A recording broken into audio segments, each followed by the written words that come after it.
You are listening to a podcast from The Hindu. Even the slightest and mildest of rains means pools and cesspools of dirty drain water piling around us. Is this episode a rant about Delhi's traffic, Jacob? Not at all. It is about the great Indian monsoon. I am Jacob Koshy. And I'm Sobhana Nair, and this is the Rearview. Here we dive into the history of things, events, discoveries, and inventions.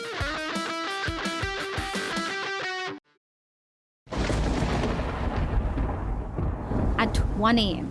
on July 30th, the first landslide hit Western Ghats in Wayanad. The second and the deadlier one came 3 hours later at 4:10 a.m. By the time sun rose, Mundakai and Churalmala, twin villages, had vanished. The landscape altered beyond recognition. The earth had turned inside out. In the place of homes, schools, electric poles, and trees, were just reddish brown sludge, with bodies buried under it. At the last count, 308 persons were dead and many hundreds injured. 86,000 square meters of land simply slipped out of its place. This was the worst landslide disaster that Kerala had witnessed in the last 4 decades. The big question really was what triggered the landslide? Now we know that it had been raining incessantly in Wayanad at that point, in those days. We recorded nearly 57 centimeters in 48 hours. Is that a lot, Jacob? Well, if you compare it to monsoon rainfall in several parts of India, it is not exceptional, but it is quite large. 10 centimeters registered over an hour is considered to be a cloudburst. But by Kerala's standards, and this was what you would call above average rainfall. Today, we are absolutely going to look at just one aspect, and that is the meteorological bits. We're going to talk about rains. Could they have been forecast in time? Political parties have been blaming each other about this. Yes, Jacob. The parliament was abuzz with Wayanad landslides. And Home Minister Amit Shah said that the centre had forewarned Kerala about the impending landslides. Early warning system दी गई थी, इसीलिए 23 तारीख को हमने NDRF की 9 battalion वहां पर हमने भेज दी थी और 3 कल रवाना करी है. And Kerala hit back, saying that the warnings were very vague and not good enough. So they said that this was something that really could not be predicted. Now, forecasting is a whole art and science in itself. In fact, it's one of the oldest sciences in India regarding getting the timing of the rains right. And because the monsoon is so crucial to several aspects of the Indian economy, and this has been like that for many, many hundreds of centuries. At different points of time, different kinds of people have racked their brains and sought to figure out when are the rains going to hit my part of the world? Can I tell farmers accurately? And the volume. Yeah, and the volume of it, and how long will it last? Jacob, do you like rains? Absolutely. There is lushness, greenness. There's so much poetry. So many Hindi film songs just about barish. Rain is falling, chama cham cham. It's like so much part of our cultural, ethos over here.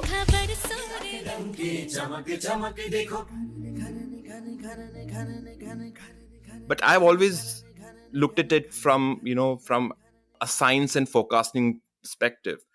Of course, my favorite memory about monsoons is the rainy day holidays that we used to get back in school.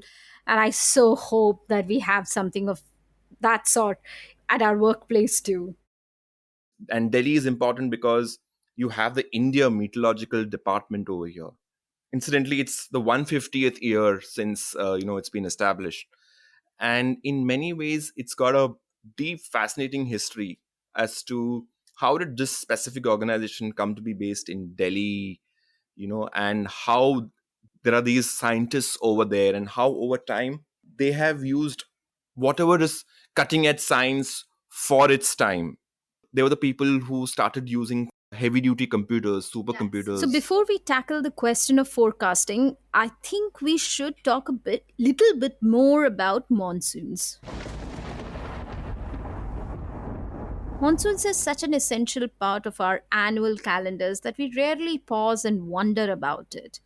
I mean, June 1st is supposed to be the date on which the monsoon hits Kerala, after which it progresses northwards. But here we are in Delhi, and Delhi is not really I mean, it rains. I mean, the monsoon hits all over India.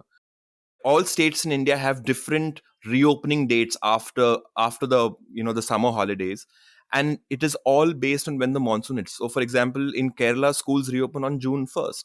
In Mumbai, it will be June 10th, which is when the monsoon hits Mumbai. In Delhi, it's first week of July. Yeah, which is so late. It's already like 2 months of monsoon into Kerala. But anyway, Yeah, so that's very interesting. But as I was saying, we need to tackle the question of monsoon first. The ever present, the ever changing, and yet, ironically, the constant in our lives. So, Jacob, in the book that you recommended, Chasing the Monsoon by Alexander Freighter, brilliant book. Yeah. yeah, I really quite enjoyed it. There was an interesting explanation of what monsoon really is. The monsoon is a huge natural engine driven by temperature differences over sea and land. In summer, the air over the land grows very hot. It expands and rises, so cool sea air must flow in to equalize pressure. This differential heating sets up a massive aerial current from the Indian Ocean south of the equator. It heads for India, and evaporating water it picks up from the ocean falls as rain when it reaches the land.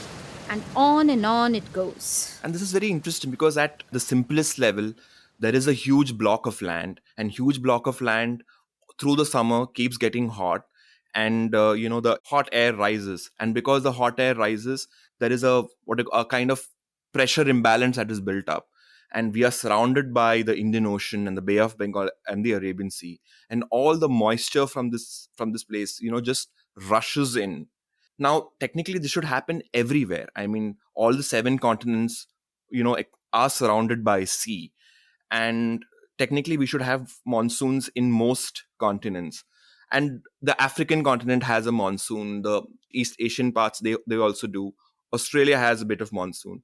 But what makes the Indian monsoon special is the Tibetan plateau, is the Himalayas, because here are these currents that are, that if these two structures, this massive structures were in there, the monsoon winds would just blow past, I guess, because that's what happens in America. I mean, they have rains. Everybody has rains, but the mountains over there aren't just big and tall enough to block those sea breezes and keep it sustained for 3 or 4 months. So it's because the Himalayas actually block this gust of wind, and it sustains over the Indian subcontinent for 4 months. That is why we have the specific period between June to September that is called monsoon.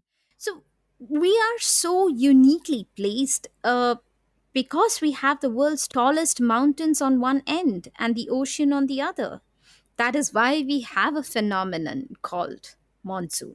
The Himalayas were formed when the Indian mass crashed into Eurasia, and in one sense, and that was when in the Indian landmass was not really India. It was just way near Antarctica, and it just slowly drifted through millions of years. You have this huge Himalayas formed, and in essence, that is what also created the monsoon. Because I'm sure, I don't know how it So there was. was no monsoons before. No, the there was Himalayas. just moisture and wind just blowing all across, the Eurasian continent. So we have just one form of monsoon that comes from the south. It is through Kerala and then sweeps across the country, or do we have another one too? It's called the southwest monsoon, but we also have what is called the northeast monsoon, which is the returning monsoon. So monsoon lasts from June to September, and India gets about 80% of its annual rainfall between these 4 months. So it lingers and loiters, about shifting and swaying across the continent.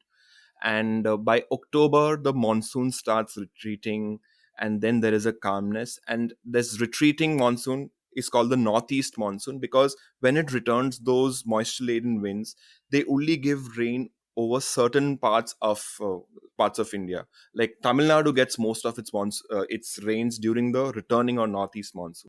Is it the monsoon winds which go to the Himalayas and bounce back? Yeah, in a kind of, it's the recoil. This recoil is happening over a phone. And even the monsoon, the southwest monsoon, it's not just Kerala. I mean, from the Andamans, from the Bay of Bengal, in over around May, there is this huge mass of moisturized winds coming in, and they come to the tip of the Indian landmass, and they split into two branches.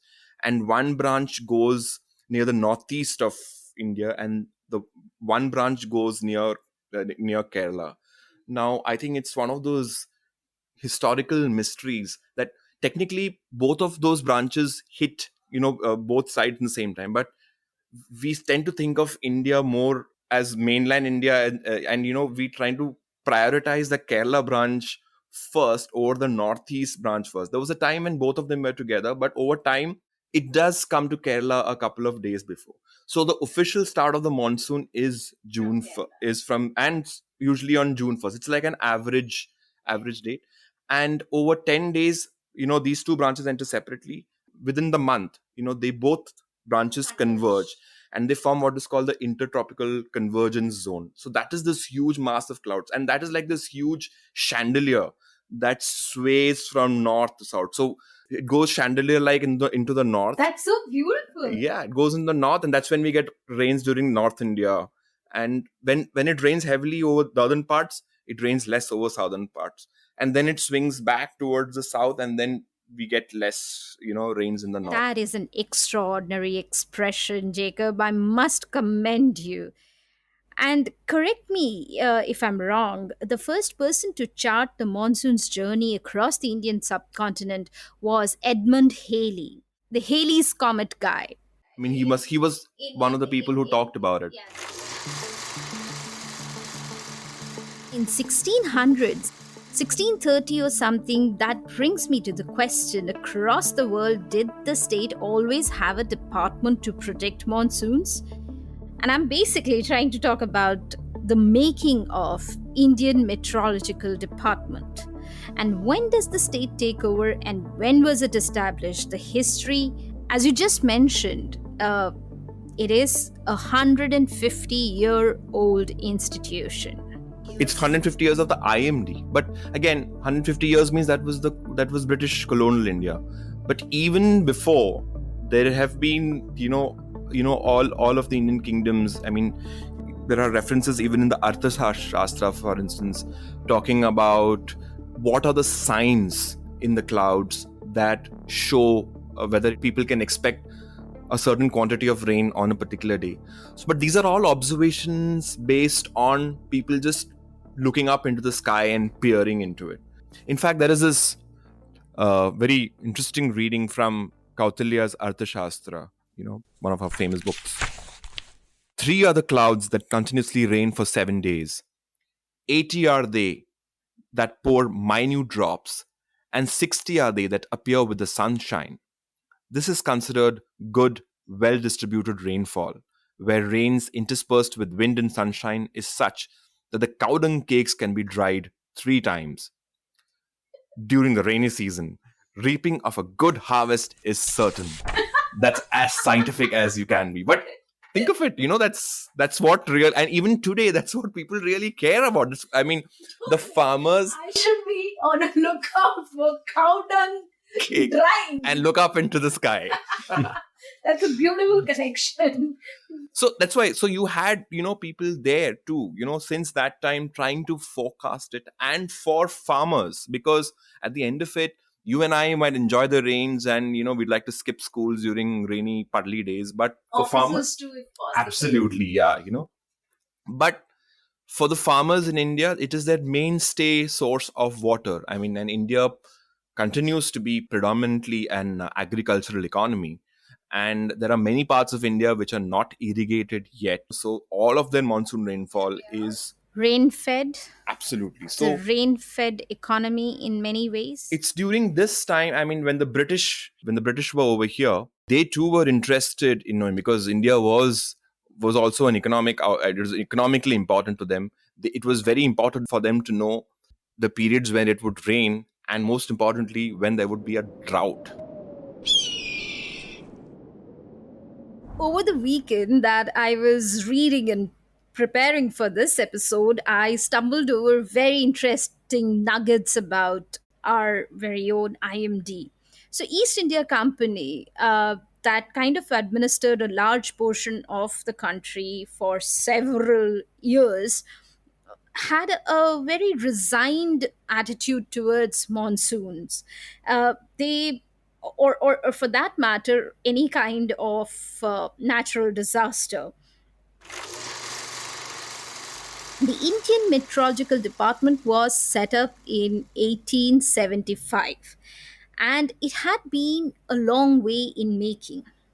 The East India Company was very serious about collecting information or forecasts that could interfere with with their primary objective of trading. So they had set up various weather stations across the country, but they did not have any dedicated staff to carry out these observations.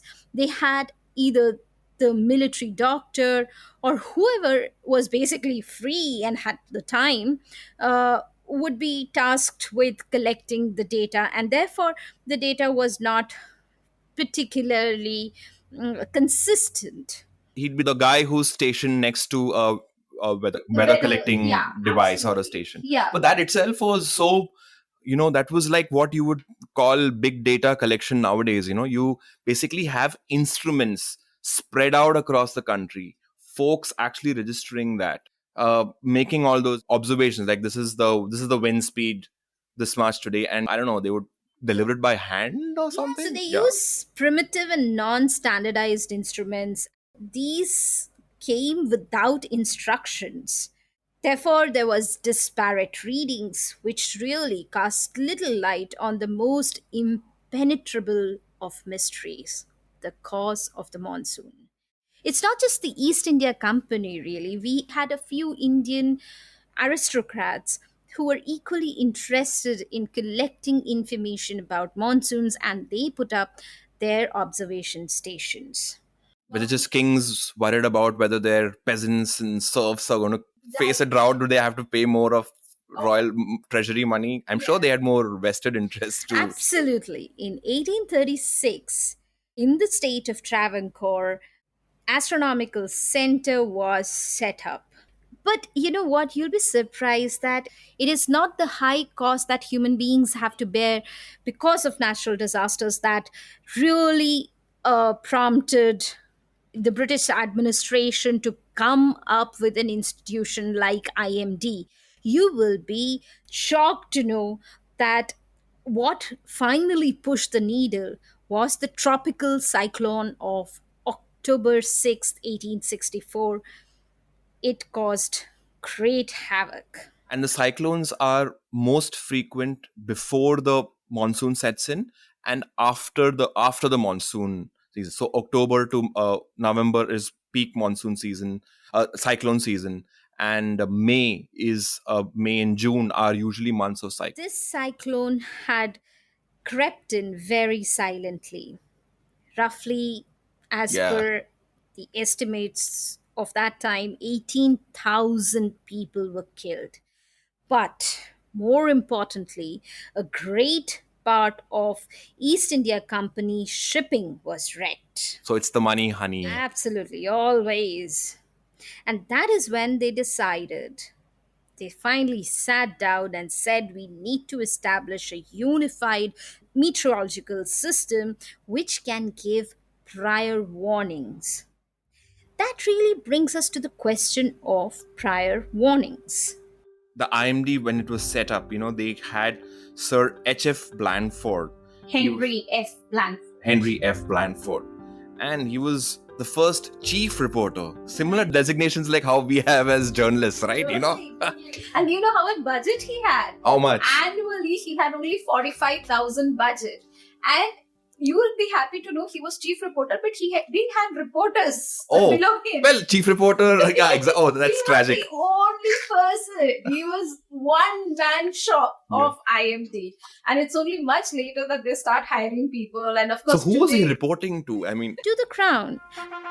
By then, we had the 1858 legislation which transferred the power from East India Company after the Great Uprising of 1857 to the British Crown. so yeah, we have the IMD headquarters, and unsurprisingly, it was first set up in Kolkata. Because the man was working in Kolkata. Yeah, and Kolkata was also kind of the capital of the British, yes, so the British India Service, right? I have another insight about Mr. Blandford. He was on leave in England when this organization was formed and he was appointed as the chief reporter. It was only when he returned to work that he was informed that he has not only a new job, he has a new institution to head. That's nice. You know, you get you're chilling at home and you realize, hey, you've been promoted. I mean, Absolutely. did he see it like a promotion, or did he say, oh God, more work? I don't know. I wish I could interview Mr. Blandford, but unfortunately, he has been dead for too long. We should go hunting for his archives and all. So anyway, so this was in Kolkata, and I believe after that they set up their headquarters in Shimla. I guess this was part of the annual shifting of the summer and winter capitals, and the IMD was there for a while, and then eventually they shifted to Pune. Maybe it was the weather, or maybe they just wanted to understand what was. They wanted to understand the the western. Or maybe they coast. wanted to go closer to the source of monsoons. Who knows? Yeah, I guess I don't know. They probably didn't think of setting it up all the way in Kerala. I guess maybe the king of Travancore already had his stuff there. But anyway, this is like this fun detour that I that I discovered. So they started this whole process of measuring different atmospheric data, because scientists over there, they realized that literally anything and everything could affect the advent of the monsoon. They set up a geomagnetism laboratory, and that measures like the earth's magnetic field. So they located it in Kolaba, which is today in South Bombay. And Kolaba was getting too crowded. This was in the early 1900s. It was getting crowded. Bombay has always been the port place, so they wanted this nicer, quieter, coastalish place, but not too far from Bombay. And that's when they chose Alibag. And this is like, Beautiful place. I know, it's like a place. And today I think people just you can just go with sailboats and yachting. You've been there. Lovely. So they decided to just set it away, because it was, and they set up this. Now the geomagnetic observatories are extremely sensitive. I mean, they don't want any, there shouldn't be any electric line or any massive source of electrical power over there. And it was because of this that it was 1900s, 1920s. I mean, most of India started getting electrified. The cities got electrified, but Alibag was somehow not allowed to be electrified till the 1950s, That's something like that. That's Absolutely. I mean, you keep people in just in the so dark, they can literally, predict. just so that you get these geomagnetic kind of observations. But I guess eventually, they relented, and 1954 was, I guess, when electricity and a tram car, etc., properly came to Alibag. But that was the whole. I mean, it was IMD's. They started this whole system of measuring different aspects of of the climate, of the weather, all to improve their forecast. And yet, they have got it wrong several times.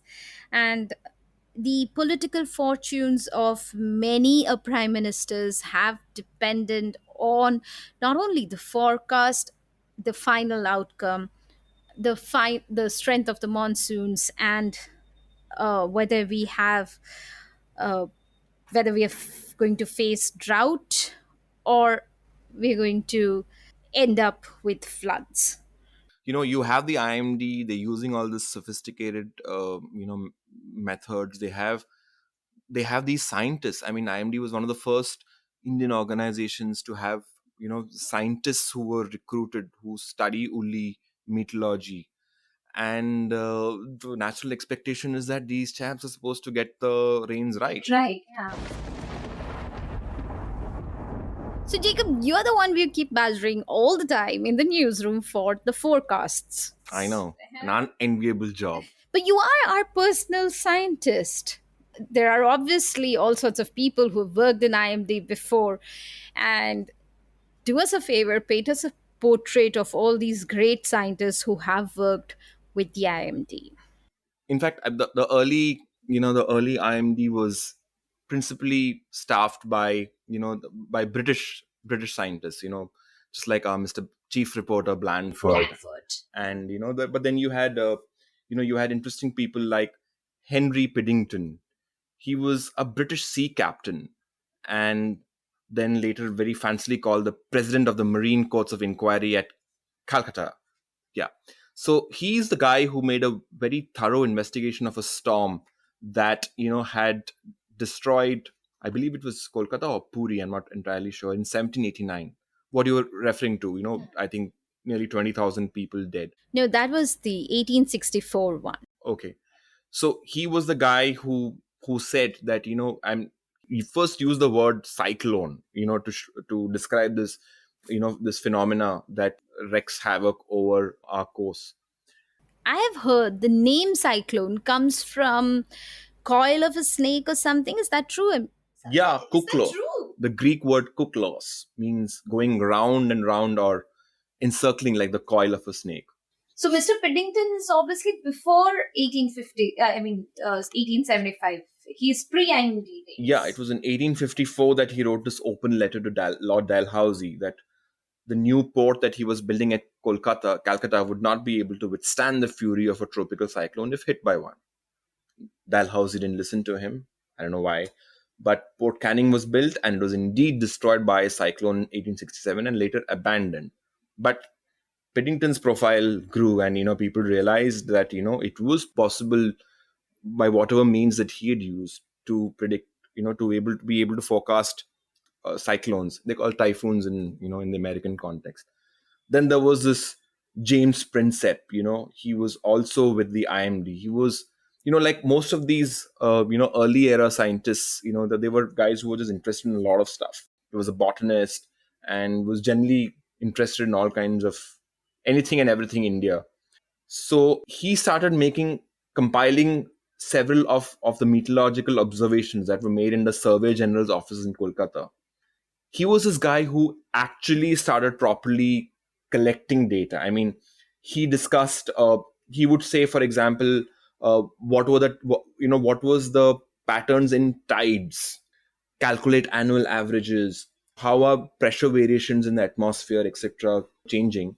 He compared observations in one place to, let's say, in Kolkata to places in Benares. And possibly this was not his day job, right? He was possibly employed with the East India Company. He was with the Benares Mint. He was actually with Benares Mint, and I think later on it became the Kolkata Mint. A lot like Newton. Newton on one side, he was theorizing of the laws of gravity, but then he was also appointed in charge of the Royal Mint. I guess. Didn't know that. I thought Newton just spent all his time looking up. Newton is waiting for the apple to fall. No, that's not the case. Newton has a lot of craziness, and we should dedicate an entire episode to him at some point in the future. We shall. But Prinsep was, as I said, he was, he was a very eclectic sort of guy. He was an expert in Greco-Bactrian and early Oriental antiquities, Sanskrit, Persian. So these are the kind of people who were the early IMD scientists, people. And there is a Prinsep Ghat in Kolkata even till date. Absolutely. Is it after this fellow? Absolutely. There are a lot. I mean, he was so loved by most of the people apparently because of his He was adopted general as a geekery, Bengali. I guess. Yeah, that that today he is commemorated in in the popular culture over there. But the really big The cool person, guy. the cool dude, so to say, was Gilbert Walker. He's the mathematician turned meteorologist. Now he is this guy who made this really amazing connection, though it would be a while before it was properly accepted that Indian monsoon is affected by factors very, very far away from India. I mean, he was this person who saw that there was probably the Pacific Ocean as far away from India as you can think of.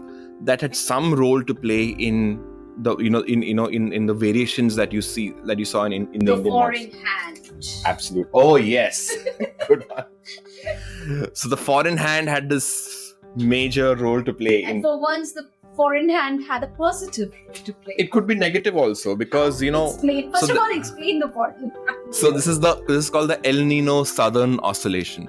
So basically, when temperatures in certain specific regions of the Pacific Ocean increase, when it goes above a certain level, many times it was observed that rainfalls in northwest and actually many parts of India would suddenly reduce. So now this is part of so that's hence an oscillation up and down. And it was fantastic because he actually figured out all this stuff even when there were no satellites and weather tracking devices.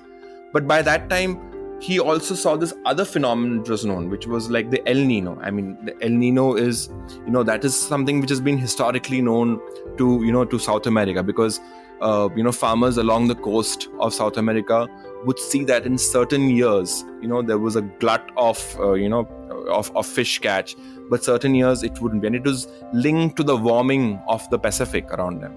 So Walker kind of made this connection that all of the El Nino and the southern oscillation are kind of related.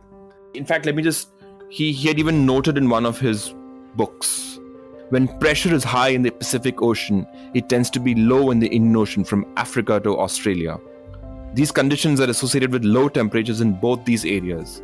He dubbed the alternative atmospheric weather pattern the Southern Oscillation. And it's pretty much this idea that meteorologists even today still rely on. And he did this without the fancy equipments being had. Absolutely not. And though there have been times when people have questioned whether this connection actually makes, but with changes in global climate, people realize now that it is a complex phenomena in itself. I mean, 6 out of 10 times is only when a rising El Nino correlates with depressed rainfall in India. That's why even today, when we go for our monsoon forecast, and when the IMD department sits and announces its expectations of how rainfall is going to pan out, it is the first thing it always mentions is about what is the El Nino like going to be in this year.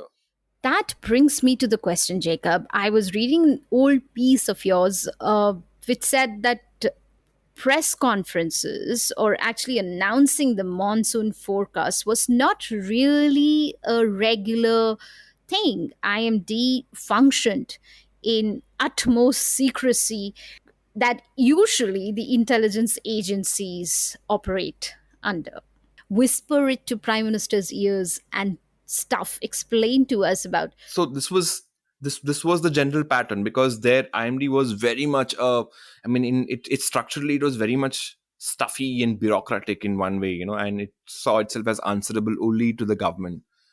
So in 1988 was when we've had it was a culmination of 2 or 3 years of bad monsoons, and the forecast had absolutely gone wrong. And it turned out that there was one director of the director generals, as it had been called. His name was Dr. S.M. Kulshrestha, and they decided that from now on we're going to be more transparent with how we actually forecast, how we actually decide on whether the monsoon in a particular year is going to be good or bad. And in 1988 he said that the monsoon rains that year would be excellent, and it was right. Rainfall was above average that summer, but that was again pretty much the last that it did, because after that several of its attempts to forecast the monsoon again went wrong. I can totally understand why 1988 Rajiv Gandhi is getting blasted from all sides. His popularity is sinking faster than probably if you throw a The rock Titanic. from the space or something. Yeah, faster than the Titanic really slipped very slowly into the water. So, It was wrong sorry, anyway. you're factually incorrect. It was very, very fast. And so I'm sure he was in need for a pleasant headline, and maybe Mr. Kulshrestha was prompted. And there is this relationship that continues, I mean, about what, I mean, when IMD knows, I mean, it's on one hand, it is easier to, so if you look at every 100 years, 66 years are going to be normal monsoons in general. And that's just simple statistics. You will have the remaining, like 33, 17 of them are going to be excess rainfalls, heavy rains, and 17 are going to be droughts. So in most years, you can always just say, yeah, things are going to be fine and you can get away with it. But sometimes the signs are very, very evident that, the monsoon is going to be a failure. And in general, the IMD is a very, very conservative organization. It does not like to give bad news in the get, set, go, so to say. It waits for the bad news to unfurl and then kind of might come up with some corrective diplomatic thing. So over time, people have a very strange relationship. It is the official forecaster, but it has also been made fun of. So it was, as you just said, that it was only in 1988 that the IMD decided to go public with its forecasts, but that's not the case now. So what does the IMD's calendar look like? When do they make the monsoon predictions? And usually, how many weeks before the monsoon hits the Indian shore do we know from IMD? So we have a two-stage forecast. You have one forecast in April and then another forecast in May. And because June is when the monsoon hits. But this used to be the system for nearly 10, 15 years. But it in 2004, there was again a big prediction disaster. And as I'd mentioned before, the IMD had certain forecast models where, so there were these 16 parameters that they chose and did some statistical math with it to arrive at their forecast. It would come up with terms like, this year it's going to be normal. So India's normal rainfall, if you average it, is 89 centimeters. But it's kind of a weighted average. That is, bigger regions get more weightage in the amount of rainfall. Now, there are places in Meghalaya which gets hundreds of centimeters. So 89 centimeters might seem like a very small number, but it's averaged. So whenever you get, whenever rainfalls are, let's say, within 5%, or, now it's become 4% of 89 centimeters, plus or minus, it's considered normal. If it is, if it is 4% less than 90, if it's between 90 and 95%, it can be called, they used to come up with very strange terms like, extremely above, extremely below normal, or if it's below 10%, it would be considered even a meteorological drought. The IMD never officially uses that term. So you have the agricultural department which has the official license to use the term drought. Good. Yeah. So that is and there is also hydrological drought when, when the water commission. But yeah, so we have lots of different kinds of droughts. Yeah. 3 shades of drought. Anyway, so it is, it's a because it's a politically sensitive topic. I guess nobody wants to be the bearer of bad news. And the government has arrogated to itself the power. It tells IMD that you tell us the bad news first and we'll see how we handle it. As you mentioned about, Rajiv Gandhi. So how accurate are IMD forecasts? Because for a layperson on the street for a very, very long time, they had gained a very bad name. There was that lame joke that if the IMD predicts it's going to rain, most likely it's going to be dry as a bone. There's that famous R.K. Lakshman cartoon, right? Of people in a bus stop and everybody's sheltered and there's this one guy who's wet and, somebody says, he must be the guy who works at the Met office.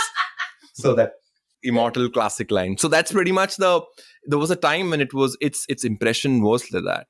But they've always defended themselves by saying monsoon is complex and, we get it right, more often than not. They have a better strike rate, say, than our exit poll predictors. Absolutely. Exit polls, I mean, I doubt there's much science in that too, but that's a different, but this is at least some science, All right. Yeah. And, but over time, there is, they've always employed, the trick is, if you are able to know how a certain set of meteorological factors will pan out over time, you can get rainfalls right. If you know the wind speeds, if you know cloud cover, if you know moisture, if you can combine all of this information, so initially you had human scientists, who were actually computing all of this data. In fact, to just go back a little, there was a time before computers were actually associated with being physical computers. There were humans who were called computers, and in fact, one of the most famous human computers in the India Meteorological Department was Radhanath Sikdar. Now he was considered, this genius of statistics and mathematics, and he was a great favorite of George Everest, after whom the mountain is named. And there is this whole set of stories about how it was, Sikdar who had actually found out about this peak called Peak 15, that was the tallest mountain in the Himalayan ranges. And it was he who played a big role in the math in determining that this was indeed the tallest mountain. So even he was officially called a computer. It was not in the sense of being a whiz or a genius, because that's what computers did. It was his designation. And a guy like that was with the IMD. So you've had scientists then over the eons, who make these calculations. But now a lot of that is now outsourced to powerful computers. There is a whole different approach to forecasting, wherein they say, instead of having people just do the math and calculations, you simulate the weather on a particular day. And we know that there are fixed mathematical equations that govern how, if you put in this equation and you feed in those parameters, how it's going to progress over the next day.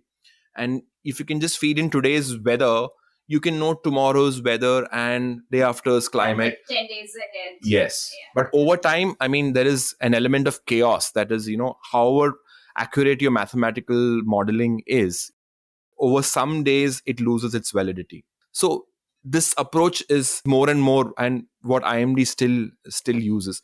But there was a time when it only had two forecasts. It would make a forecast in April and it would make a forecast in May, and then at the end of September, by July and August are the most important monsoon months. You get 80% of monsoon rainfall in the 4 months is in July and August. So if monsoon fails in those 2 months, that's pretty much the end of the agricultural season that year. So, but now they're making more forecasts. So now they are increasing. So initially it was just 2, but now you are able to give shorter and shorter forecasts. That is over 15 days or over 7 days. And from the farmer's perspective, they actually prefer and shorter forecasts. forecasts. Start something like an SMS service to the farmers. Yes, they do that.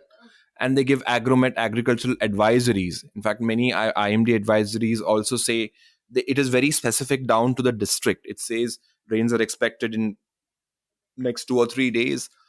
Drain out your fields of water. Sometimes they'd even go to the extent, because they work closely with the agricultural department on these issues. And they'd say, plant this, do not plant that, very specific kind of advisories. That brings us to the very last bit of our podcast. Monsoons are a constant and have been a constant for several centuries now. More or less, they follow similar paths. And more or less, even the quantum of rain that we receive remains somewhat similar. But what changes is that while the total quantum of rain may be around the same as what the Indian subcontinent received the last year, but different places could get different quantum of rains, and like what we saw in Wayanad. Jacob, I need you to explain how much of these variations are a result of climatic changes. So climate change, one of the biggest areas of investigation is how much is global warming influencing the Indian monsoon. What we have learned most emphatically is that extreme events are on the rise. That is, you're going to have longer periods of no monsoon when there should be, or no rainfall when there should be, and followed by bursts of intense rainfall activity. Like the cloudburst. I don't remember reading any headlines about a cloudburst during my school days. Maybe I missed them. it's a bit of a vague term because yes, they officially define it as 10 centimeters an hour, but it is very hard to actually, because it is a highly localized phenomenon. I mean, you can't have a Okay, so I sent you on a detour with that question. Let me bring you back on the course, and you need to talk to us about the monsoon's changing course. Is monsoon strength waning or is it increasing because of climate change? Walk us through those details. well, there is no real the 89 centimeters and plus or minus 4 10. centimeters. 4 is a normal. I mean, you can have a drought year when it goes, that's plus or minus, it can go minus 10. So in that constant, you're not going to see much of a variation. That is always, that is all. It is all about localized spreads. There was a time when people only expected monsoon forecasts over broad regions like, north, south, west. Even IMD still gives forecasts in that sense. But now forecasts are given more and more local. At local levels, the variation is much, much higher. I mean, it is, in fact, as it is very, very hard, for instance, to know even 1 hour in advance whether there's going to be a sudden, burst of rainfall. I mean, most of the disasters that we see and report about in cities are actually this. I mean, rainfall is just convective clouds just developing over 1 hour, and it leaves everybody in surprise. But they're able to say 3 hours in advance that there is a very good likelihood of rainfall coming over, let's say, Delhi and parts of northwest or northeast Delhi. But they can't say how heavy it's going to be and whether it's going to be intense. That part of science is still to be figured out. But this is, again, this variability very much is part of of global warming. Even beyond monsoon, for instance, you have winter rains, you have pre-monsoon showers, you have extended summers. I mean, they're all linked because monsoon doesn't exist in isolation from all of these systems. So you have a lot of changes happening, and there's a lot more work for meteorologists and the IMD and a host of other departments to actually investigate causes of the changing patterns of monsoon. That's all we have for today. The Rearview will be back, possibly with a new phenomena, human being or beast. We don't know. But it will definitely be interesting. Absolutely. Thank you.